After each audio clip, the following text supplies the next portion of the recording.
오늘 우리가 살펴볼 평안 노트는 마태복음 5장 21절에서 26절의 내용입니다. 예수님께서는 이 본문을 통해 율법을 어떻게 이해하고 또 어떻게 실천해야 하는지를 더욱 깊이 있게 가르쳐 주십니다. 지난 시간에 우리는 예수님께서 율법을 폐하러 오신 것이 아니라 완성하러 오셨다는 말씀을 깊이 묵상했습니다. 바로 그 말씀의 실제적인 삶 속에서 실천해야 할 구체적인 모습이 오늘의 본문 속에 담겨 있습니다. 하나님을 경외한다는 것은 단순히 예배당에 와서 고개를 숙이고 기도하는 행동만을 의미하지 않습니다. 하나님을 경외하는 사람은 반드시 사람을 존중하는 삶을 살아갑니다. 하나님을 경외함과 사람을 존중함은 서로 때려야 뗄 수 없는 관계이며 오히려 성경은 이것이 같은 의미라고까지 말합니다. 사람을 존중하지 않는 사람은 하나님을 경외할 수 없습니다. 하나님을 향해 믿음을 고백한다 하더라도 그 믿음은 진실되지 못하며 하나님께서도 그것을 기뻐받지 않으신다고 성경은 분명히 선언합니다. 예수님은 이에 대한 대표적인 예로 예물을 드리러 왔다가 형제에게 원망 들을 일이 생각나거든 먼저 형제와 화목하고 그 후에 예물을 드리라고 말씀하십니다. 이는 단순한 예절이나 도덕적 규범이 아니라 하나님께서 얼마나 사람 사이의 관계를 중요하게 여기시는지를 보여주는 말씀입니다. 우리는 흔히 하나님께 드리는 예배가 무엇보다 우선이라고 생각할 때가 많습니다. 그러나 정작 하나님은 사람과의 관계가 바로 서지 않은 예배를 받지 않으시겠다고 말씀하시는 것입니다. 사람을 존중하지 않는 것이 단순히 예배의 방해 요소나 마음의 문제 정도라고 가볍게 생각하기 쉽습니다. 그러나 예수님은 그것이 결코 가벼운 문제가 아니라고 강조하십니다. 사람을 향한 무시와 멸시는 하나님 앞에서 지옥불에 들어갈 죄라고까지 말씀하십니다. 본문 속에서 예수님이 말씀하신 지옥불은 단순한 비유가 아니라 매우 무거운 경고입니다. 그리고 여기 등장하는 지옥불이라는 단어는 단순한 추상적 개념이 아니라 실제 역사적 배경을 가진 단어입니다. 본문에서 말하는 지옥불은 헬라어로 게헨나입니다. 게헨나는 예루살렘 서남쪽에 위치한 깊은 골짜기인 흰놈의 골짜기를 의미합니다. 성경 역사 속에서 이곳은 끔찍한 우상 숭배가 가장 극심하게 일어났던 장소입니다. 이스라엘이 타락하여 몰록이라는 이방 신을 섬겼을 때 사람들은 자녀들을 산채로 불에 태워 몰록에게 바치는 제사를 드렸습니다. 이 끔찍한 우상 숭배는 하나님께서 가장 미워하신 죄였고 결국 요시야 왕 시대에 이곳은 완전히 부서지고 저주받은 장소로 남게 됩니다. 이후에는 쓰레기와 온갖 더러운 것들이 모여 불에 태워지는 소각장으로 사용되었습니다. 그 불은 밤낮으로 꺼지지 않았습니다. 그래서 유대인들은 하나님의 심판과 저주를 상징할 때 게헨나라는 단어를 사용했습니다.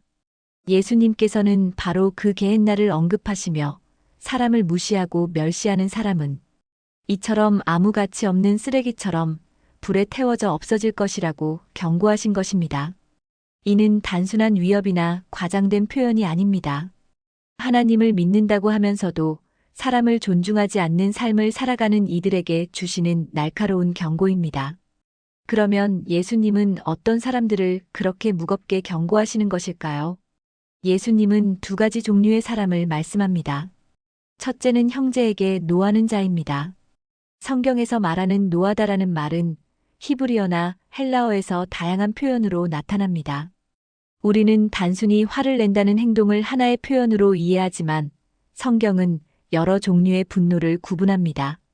그 가운데 오늘 본문에서 사용된 단어는 오르게라는 단어로 감정이 순간적으로 폭발하는 분노가 아니라 마음속에 오래 담아두는 분노, 원한에 가까운 분노를 의미합니다.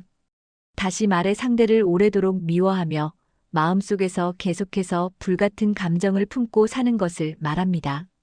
하루 동안의 분노는 있을 수 있지만 성경은 분노를 넘기지 말라고 말하고 있습니다. 분노가 마음에 오래 머무르면 결국 상대를 죽이고 싶다는 마음까지 가게 되고 이 마음은 결국 살인과 같은 무게의 죄가 됩니다. 가인이 아벨을 죽이기까지 마음속에 품고 있었던 그 분노가 바로 이런 종류의 분노였습니다. 야곱과 에서의 관계에서도 마찬가지였습니다. 에서는 오랜 세월 동안 야곱을 죽이겠다는 마음을 품었습니다. 이런 마음은 결국 행동으로 나타나지 않더라도 하나님 앞에서는 이미 살인이나 다름없다는 것입니다. 두 번째로 예수님은 형제를 향해 라가라고 말하는 자들을 심판하실 것이라고 하셨습니다. 라가는 히브리적 표현으로 상대를 멸시하고 무가치하게 여기는 욕설에 가깝습니다. 생각이 없는 사람, 가치 없는 사람이라는 의미를 담고 있으며 상대를 인간 이하로 낮추는 표현입니다. 또한 본문에 등장하는 또 다른 표현인 미련한 놈도 마찬가지로 상대를 멸시하는 단어입니다. 우리는 살아가면서 이런 말들을 가볍게 내뱉을 때가 있습니다. 직장에서, 가정에서, 길에서 혹은 마음속에서라도 상대를 깔보고 멸시하는 마음을 가진 적이 없다고 말하기 어렵습니다. 그러나 예수님은 이런 멸시가 단순한 말실수가 아니라 하나님 앞에서 심판의 대상이 되는 죄라고 말씀하십니다. 사람을 멸시하는 것은 하나님을 멸시하는 것과 같기 때문입니다. 왜냐하면 그 사람 한 사람은 그리스도께서 대신 죽으신 귀한 존재이기 때문입니다. 성경학자 바클레이는 이런 멸시의 죄에 대해 이렇게 말합니다. 멸시의 죄만큼 비기독교적인 죄는 없다. 문벌이나 가문, 경제적 수준, 사회적 지위나 직책, 혹은 지식을 근거로 사람을 내려다보는 것은 어디서부터 보아도 추한 행위이다. 참된 그리스도인은 자신이 얼마나 부족한 존재인지를 가장 잘 아는 사람이며 하나님 앞에서 모두가 동일하다는 사실을 알고 있는 사람이라고 그는 설명합니다. 우리는 순간순간 이런 기준으로 사람을 판단하고 무시하고 비교합니다. 좀 더 배웠다는 이유로, 조금 더 가진 것이 있다는 이유로, 혹은 자리가 높다는 이유로 다른 사람을 무시한 적이 없다고 말할 수 있을까요? 이런 마음이 바로 하나님을 경외하지 않는 마음이며 하나님은 이러한 교만을 깊이 미워하십니다. 예수님께서는 이런 마음을 가진 사람에게 예배조차도 받지 않으시겠다고 말씀하십니다. 우리는 종종 예배의 형식과 순서, 외적인 준비에 집중하지만 정작 가장 중요한 것은 사람을 향한 우리의 마음입니다. 하나님께서는 우리가 서로 존중하며 살아갈 때 그 삶의 태도가 하나님을 진심으로 경외한다는 증거라고 말씀하십니다. 따라서 오늘의 말씀은 단순히 성경적 지식을 전달하는 데 그치지 않고 우리 삶을 깊이 돌아보게 합니다. 우리는 누구를 향해 마음에 오래 담아둔 분노를 품고 있지는 않는지, 상대를 향해 무가치하다고 생각하며 멸시하는 시선을 보내지는 않는지, 혹은 아무렇지 않게 무시하는 말들을 내뱉고 있지는 않는지, 우리의 마음과 언어가 하나님 앞에서 어떤 모습인지 되돌아보게 합니다. 이번 한 주 동안 우리는 이 말씀을 실제로 삶 속에서 실천해야 합니다. 가족 안에서, 직장 안에서, 교회 안에서, 일상생활 안에서 사람을 존중하는 태도를 가지는 것이 곧 하나님을 향한 경외의 증거가 된다는 것을 잊지 말아야 합니다. 가족을 향해 함부로 말했던 태도를 내려놓고 직장에서 자신의 위치를 기준으로 타인을 판단하지 않으며 나보다 약해 보이는 사람을 향해 우월감을 가지지 않고 모든 이에게 존중의 시선을 보내는 것. 그것이 하나님을 사랑하는 길이며 예수님이 가르치신 율법의 완성입니다. 오늘의 말씀을 통해 우리의 삶이 새롭게 변화되기를 소망합니다. 하나님을 사랑한다고 고백하는 우리의 마음이 사람을 향한 존중과 사랑으로 실제로 드러나기를 바랍니다. 사람을 존중하는 것이 곧 하나님을 경외하는 것이며 이것이 바로 예수님께서 우리에게 가르치신 참된 믿음의 길입니다. 이제 우리의 마음이 변화되고 우리의 말과 행동이 달라지기를 바랍니다. 그렇게 될 때 하나님께서 우리의 예배를 기뻐 받으시며 우리의 삶도 복되게 하실 것입니다. 하나님, 우리가 주님을 사랑한다고 고백하지만 때로는 사람을 무시하고 멸시하는 모습을 보이며 주님께 죄를 범할 때가 많았습니다.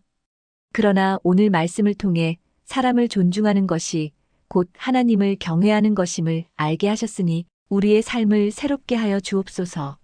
가족을 향한 말투, 직장 동료를 향한 태도, 이웃을 바라보는 시선까지도 모두 새롭게 변화되게 하여 주옵소서. 우리 안에 오래된 분노와 미움을 내려놓게 하시고 마음속 깊은 곳에 있는 교만과 멸시를 제거해 주옵소서. 예수 그리스도의 이름으로 기도드립니다. 아멘. 오늘도 하나님을 사랑하고 존경하는 마음으로 사람들을 대하는 여러분이 되길 바랍니다. 구독과 좋아요는 저에게 은은한 위로가 됩니다.